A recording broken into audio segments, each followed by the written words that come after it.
Сэмицгано манайчуудаа 9-р сар шинэ сар эхлэх гэж байна. Ерөнхий төлөв байдлыг нээлттэй уншихыг эхлэхэд бэлэн болсон байна. Уламжлалт ёсороо монтороо маань 3 бүлэгтээ 5 хүнийг хуваасан байгаа. Өнөөдрийн сонголтын хэрэгслэр бол self care хүзрийн маань 3 хүзэр сонгогдоод гараад ирсэн байна. Тэгээд эхний өдөр бол 1, 2, 3 дахь бүлгийн шүүцэн би яг одоо хүзрүүдээ нээх гэж байна. Тийм учраас зогсож байгаа сонголтоо хийгээрэй.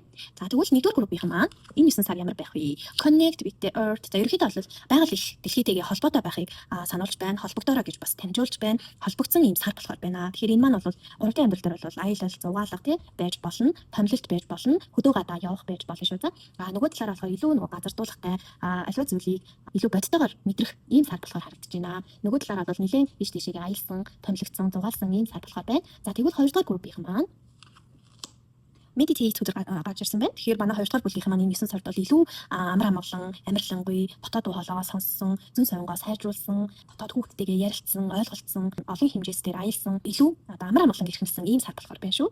За тэгвэл 3 дахь бүлгийн маань nourish your temple. Энэ 9 сард илүү өөрийгөө хайрлсан, өөрийгөө баярлуулсан, өөртөө care тавьсан, гадаа дотоод үзмжиндээ илүү санаа тавьсан стил имижээ, үс гизгээ, өнгө төрхөө өөрчилсөн ийм сар болохоор байна. Тэгээд илүү өөрийнхөө гадаад орчин болон найз нөхдийн орчин, ажил төрлийн орчин, гэр орчин бүх зүйлдээ цэвэрлэгээ хийх ийм сар болох төлөвтэй байна шүү. Тэгээд бүгдээрээ бүтэн уншлагаар дэлгэнгүй мэдээлэл аваарай. Bye.